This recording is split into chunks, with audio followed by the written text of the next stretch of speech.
오늘 우리에게 주시는 하나님의 말씀 같이 보겠습니다.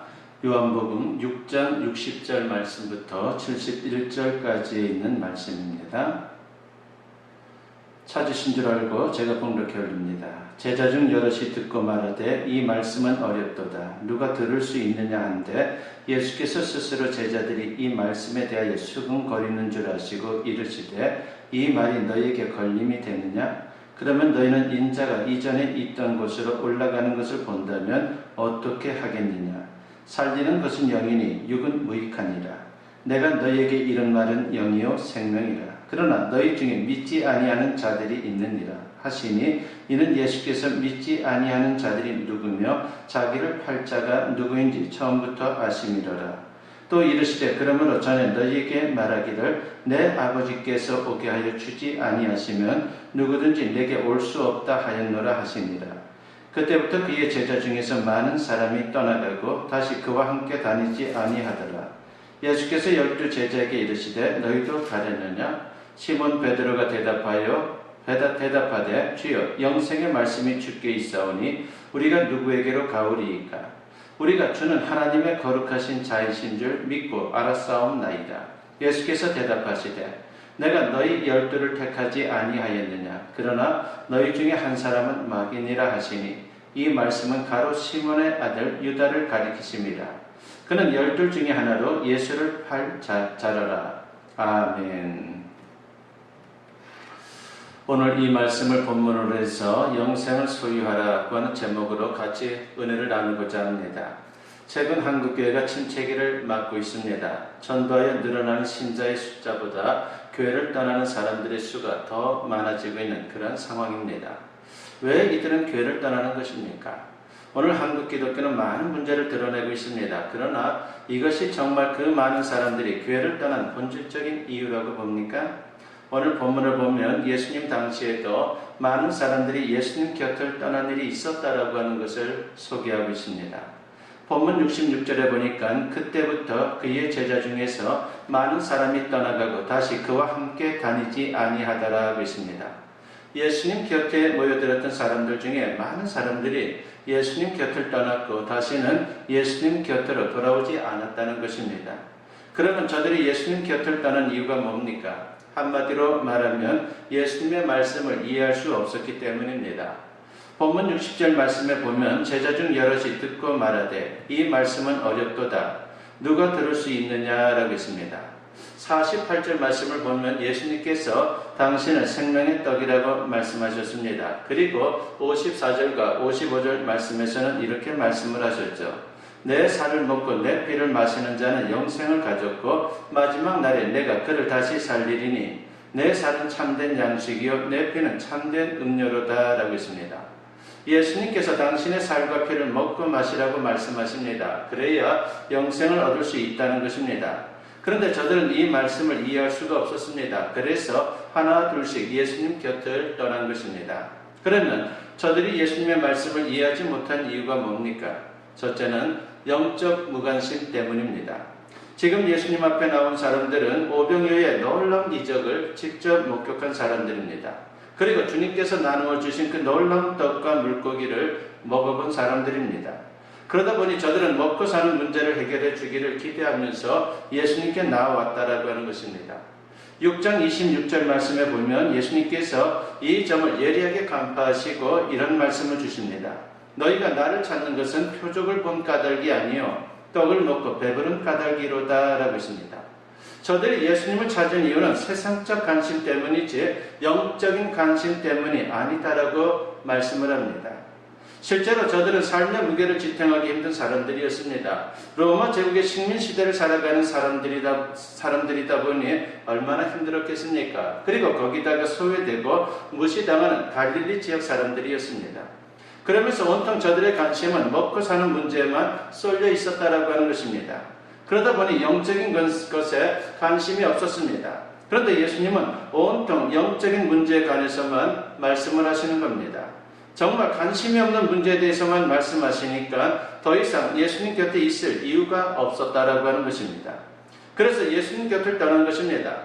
예쁜 꽃이 가득한 아름다운 정원을 망치는 일은 여러분 어떻게 하면 된다고 봅니까? 사실 의외로 굉장히 쉽습니다. 들어가서 짓밟고 불을 지를 필요도 없습니다. 그냥 관심을 두지 않고 내버려 두면 되는 겁니다. 그러면 나중에 거기에 잡초가 무성해지고 저절로 망가지는 것입니다.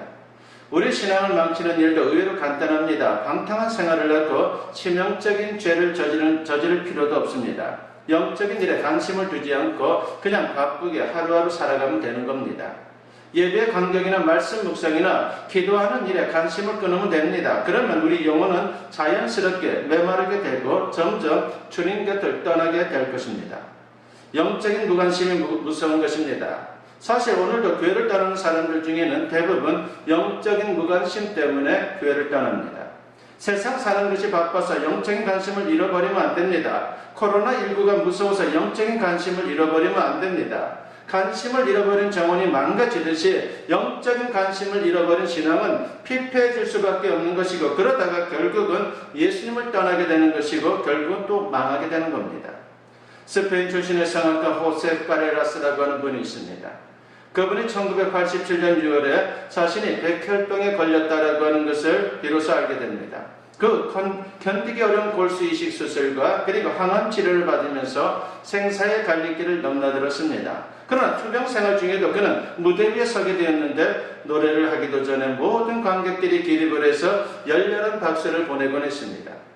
이제는 기적적으로 완치되어 다시 한번 전성기를 맞이했다라고 하는 평가를 듣고 있던 호세 카레라스가 관객들을 향해서 이런 말을 던집니다. 내가 이전에 중요하다고 생각했던 것들은 이제 하나도 중요하지 않습니다. 전에는 무대에 설 때마다 돈과 명예가 더욱 늘어나게 되어 극장에서 극장으로 옮겨 다니는 일이 너무도 행복했었습니다. 그러나 이젠 그런 바쁜 공연 스케줄 속에서 오히려 더 소중한 것들을 잃어버렸다는 것을 깨닫게 되었습니다. 라고 있습니다. 그는 1999년 한 해 동안 12번의 콘서트를 가졌으며 그중 8번은 자기와 같은 백혈병 환자들의 치료 기금 마련을 위해서 그렇게 콘서트를 열었습니다. 여러분 얼마나 바쁘게 살아왔습니까? 자식을 위해, 사업을 위해, 성공을 위해 너무도 바쁘게 살아오지 않았습니까? 바쁜 일상 가운데 진정 우리에게 소중한 것들은 잊고 살아온 것은 아닌지 모르겠습니다. 삶의 관심이 지나치게 육적인 것에만 치우쳐 있지는 않습니까? 잠시 바쁜 발걸음을 멈추고 우리 인생에 정말 중요한 것이 무엇인지 찾아보아야 합니다. 요한복음 4장 13절 이하를 보면 우물가에서 예수님은 사마리아 여인을 만나게 됩니다. 그리고 예수님은 물을 달라고 할 때 거부하는 그 여인을 향해서 이 물을 먹는 자마다 다시 목마르지만 내가 주는 물을 먹는 자는 영원히 목마르지 아니하리니 나의 주는 물은 그 속에서 영생하도록 솟아나는 샘물이 되리라고 말씀하면서 사마리아 여인의 관심을 영적인 것으로 돌렸습니다. 즉 마음의 욕망을 채울 수 있는 근본적인 해답은 내면에 있는 것이며 그것은 영적인 것이다라고 그렇게 가르치신 것입니다. 문제는 다양하지만 해답은 하나입니다. 그 해답은 오직 예수 그리스도이십니다. 따라서 예수 그리스도가 마음에 오시면 여러 가지 문제와 질병 그리고 근심과 걱정이 해결됩니다. 여러분 날마다 갈급한 문제들을 육적으로 해결하려고 하는 악순환을 청산하고 영적인 관심을 가짐으로 주님을 통해 영원한 생수를 받아 마시는 우리 모두가 되었으면 합니다. 그리고 주님을 내 삶에 모십니다. 오셔서 나의 삶의 잔을 온전히 채워주시고 나를 주장해 주옵소서라고 간절히 기도하는 우리의 모습이 되었으면 합니다. 그래야 날마다 영적인 것에 관심을 가짐으로 풍성한 삶을 살 수 있는 우리 모두가 될 수 있기를 간절히 축원합니다. 두 번째로 예수님의 말씀을 이해하지 못한 이유가 뭐냐 하면은 영적인 오해 때문이다라고 하는 것입니다. 지금 예수님께 나온 사람들은 예수님에 대해서 오해를 했습니다. 예수님을 정치적인 메시아로 보았던 것이죠. 그래서 예수님을 앞세워 자기들의 세상적인 욕구를 채워보려고 했던 것입니다. 예수님은 이 점을 간파하셨습니다. 6장 15절 말씀해 보니까 그러므로 예수께서 그들이 와서 자기를 억지로 붙들어 임금으로 삼으려는 줄 아시고 다시 혼자 산으로 떠나가시니라 하겠습니다. 저들이 구세주신 예수님을 오해하고 엉뚱하게 세상 임금으로 세우려 하자 예수님이 피했다라고 하는 것입니다. 실제로 예수님은 저들에게 생명의 떡, 즉 영생의 떡을 주려고 했지만 저들은 예수님께 육신의 떡을 구했다라고 하는 것입니다. 그러자 예수님께서 저들을 떠나신 것입니다. 오늘도 예수님의 말씀을 오해하는 분들이 많습니다. 특히 영생의 문제에 대해 오해해서 영생을 글자 그대로 영원히 사는 것을 믿는 그러한 인생들이 있다라고 하는 것이죠. 대표적인 사람이 전두환의 박재선입니다.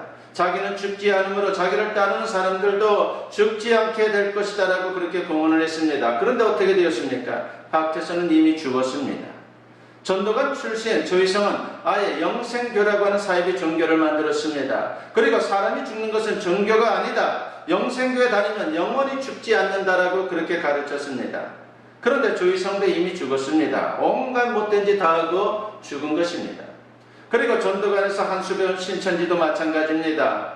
신천지의 법무부장을 지낸 정모라고 하는 사람은 영생이 별것입니까? 죽지 않는 것이지요. 나는 영생이 있음을 믿습니다라고 공개적으로 자신의 신앙을 고백했습니다. 그런데 이 사람도 이미 죽었습니다.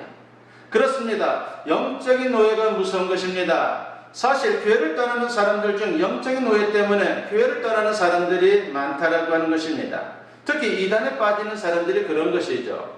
예수님을 올바로 알아야 합니다. 예수님의 가르침을 올바로 알아야 합니다. 그러기 위해서 바른 신학이 필요한 것입니다. 올바른 신학 훈련을 받은 지도자의 영적 지도를 받아야 합니다. 그럴 때 성경을 올바로 읽고 올바로 해석할 수 있는 것입니다. 그래야 세상 사람들이 뭐라고 해도 주님 곁을 떠나지 않는 것입니다. 오늘 본문을 보면 많은 사람들이 예수님 곁을 떠나자 예수님께서 12 제자들에게 묻습니다. 너희도 가졌느냐? 이때 시몬 베드로가 뭐라고 대답합니까? 본문 68절에 보니까 주여 영생의 말씀이 주께 있사오니 우리가 누구에게로 가오리이까? 라고 했습니다. 베드로는 제자들을 대표해서 우리가 예수님 곁을 지키겠다라고 그렇게 대답을 합니다. 그리고 예수님 곁을 지키고자 하는 이유를 영생의 말씀이 예수님께 있기 때문이다라고 대답을 했습니다. 우리는 베드로의 이 대답 속에서 중요한 교훈을 받게 됩니다. 첫째는 영생의 소중함을 알아야 한다는 것입니다. 베드로는 예수님의 말씀을 들으며 영생에 대해 관심을 갖게 됐습니다. 그리고 그 영생이 얼마나 소중한지 알게 됐습니다. 그래서 예수님 곁을 떠날 수가 없었습니다. 그러면 도대체 영생이란 무엇입니까? 영생은 두 가지 의미가 있습니다. 하나는 양적인 개념으로 영원히 지속되는 생명이다라고 하는 뜻을 갖고 있습니다. 다른 하나는 질적인 개념으로 영원하신 하나님 안에서 누리는 새로운 생명이라고 하는 뜻을 갖고 있습니다.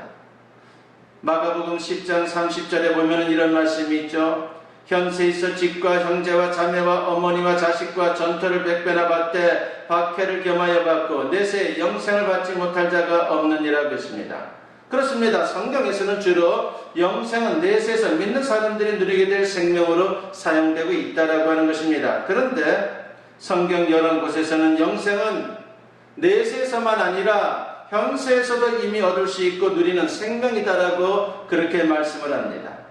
요한복음 5장 24절에 보니까 내가 진실로 진실로 너희에게 이르노니 내 말을 듣고 또 나 보내신 이를 믿는 자는 영생을 얻었고 라고 했습니다.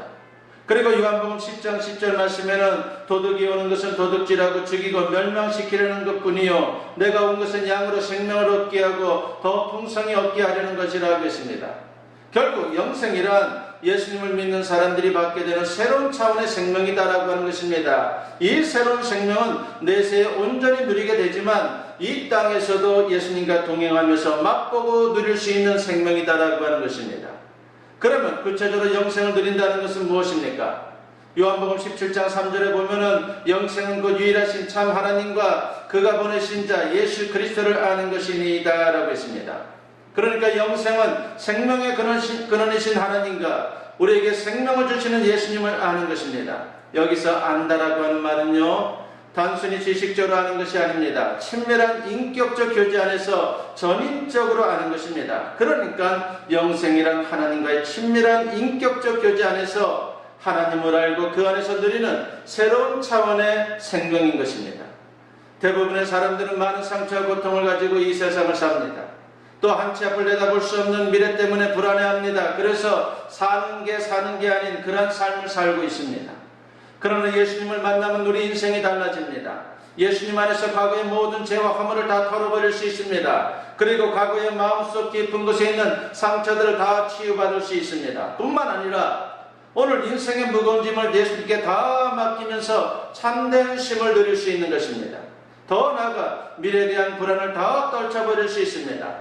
그러므로 영생을 얻어야 이 땅에서 제대로 된 인생을 우리가 살 수 있는 것입니다. 풍성한 삶을 살 수 있습니다. 그리고 영생의 소중함을 아는 사람은 절대로 예수님 곁을 떠날 수가 없는 것입니다. 두 번째로 영생의 말씀을 들어야 한다는 것을 우리가 베드로의 메시지를 통해서 깨닫게 됩니다. 베드로는 본문에서 매우 중요한 고백을 하고 있죠. 영생의 말씀이 주께 있사오니 라고 했습니다. 예수님께서 하시는 말씀이 바로 영생의 말씀이라고 하는 것입니다. 예수님의 말씀을 들을 때 영생에 대해 알게 되었고, 그 말씀을 들으면서 영생을 얻게 되었고, 또 그 말씀과 함께 영생을 누리게 되었다는 것입니다. 그리고 베드로는 또 이렇게 고백합니다. 본문 69절에 보니까 우리가 주는 하나님의 거룩하신 자이신 줄 믿고 알았사옵나이다 라고 했습니다. 영생에 관해서는 예수님의 말씀을 듣고 나면 믿게 되고, 믿고 난 뒤에는 깨달아 알게 된다는 것입니다. 사도 바울은 이 사실을 로마서 10장 17절에서 보다 분명히 설명합니다. 그러므로 믿음은 들으면서 나며 들으면 그리스도의 말씀으로 말미암았느니라 하고 있습니다. 예수님의 말씀을 들으면 믿음이 생기게 된다는 것입니다. 그리고 이 믿음으로 다시 그 말씀을 깊이 새겨보면 깨달아 알게 된다는 것입니다. 사실 하나님이 계신다는 것을 우리는 알 수 없습니다. 그러나 말씀을 들으면 믿음이 생기고, 그 믿음으로 다시 말씀을 깊이 살펴보면서 하나님이 어떤 분인지를 우리가 알게 되는 것입니다. 그래서 우리는 영생의 말씀을 들어야 합니다. 자꾸 말씀을 들어야 합니다. 기록된 말씀이 성경 말씀을 듣고 선포된 말씀이 설교 말씀을 들어야 합니다. 그럴 때에 믿음이 생기는 것입니다. 그리고 그 믿음이 깨닫고 알게 해줍니다. 이런 사람들은 결코 주님 곁을 떠날 수 없는 것입니다. 하나님께서 주시는 영생을 받을 수 있기를 바랍니다. 그리고 그 영생을 풍성히 누릴 수 있는 우리 모두가 되었으면 합니다. 그러기 위해 우선 영생의 소중함을 깨달아야 합니다. 다음으로 영생의 말씀을 귀담아 들어야 합니다. 그러면 늘 주님 곁을 지킬 수 있고 주님과 동행할 수 있습니다. 우리는 지금 코로나19로 힘든 시기를 보내고 있습니다. 그렇다고 해서 그 두려움의 마음을 빼앗겨서 정말 소중한 영적인 것을 소홀히 여긴다면 우리는 가장 소중한 것을 잃고 후회하는 인생이 될 수밖에 없습니다. 마태복음 10장 28절에서 예수님은 오늘 사는 우리에게 말씀을 합니다. 몸은 죽여도 영혼은 능히 죽이지 못하는 자들을 두려워하지 말고 오직 몸과 영혼을 능히 지옥에 멸하실 수 있는 이를 두려워하라고 말입니다. 이것을 요즘식으로 다시 번역을 하면 이럴 것입니다. 몸은 죽여도 영혼은 능히 죽이지 못하는 코로나19를 두려워하지 말고 오직 몸과 영혼을 능히 지옥에 멸하실 수 있는 이를 두려워하라고 말입니다. 사실 코로나19보다 더 두려워해야 할 분은 우리 하나님이십니다. 코로나19를 두려워하면 우리의 미래는 소망이 없지만 하나님을 두려워하게 되면 우리의 미래가 복되다라고 하는 것입니다. 이 믿음으로 영생을 소유하여 넉넉히 세상을 이길 수 있는 저와 여러분 모두 될 수 있기를 주님의 이름으로 간절히 축원합니다. 기도드립니다. 사랑이 충만하신 아버지 하나님 감사합니다. 오늘도 우리에게 주시는 말씀을 통해서 영적인 것의 소중함을 배웠습니다. 아버지 하나님이시여 세상이 두려워서 영적인 것을 외면하는 자들이 되지 않게 하시고 주님을 무엇보다 두려워하는 심령을 가지고 넉넉히 하나님의 거룩하신 뜻을 깨달을 뿐만 아니라 영원한 생명을 향해서 한 걸음 한 걸음 나아가 진정한 승리의 자리에 설 수 있는 우리 모두가 되게 하여 주시옵소서. 아버지 하나님 우리에게 영원한 생명을 주시니 감사합니다. 그러한 사실을 늘 마음에 각인하며 감사하게 하시고 찬양하게 하시고 그러한 사실을 또한 늘 깨달으면서 언제나 주님 중심으로 주님께 예배하며 살아가는 우리 모두가 되게 하여 주시옵소서. 감사드리옵고 예수님의 이름으로 기도드리옵나이다. 아멘. 이제는 우리 주 예수 그리스도의 은혜와 아버지 하나님의 무궁하신 사랑하심과 성령님의 감화감동 역사 충만하심이 오늘 주님께 예배로 영광 돌리며 선포된 말씀과 같이 영생의 소유자로 진정 승리의 인생을 살아가기를 다짐하고 결단하며 세상을 향하는 주님의 사랑하는 자녀들 위해 지금으로부터 영원토록 함께 하시기를 간절히 축원하옵나이다. 아멘.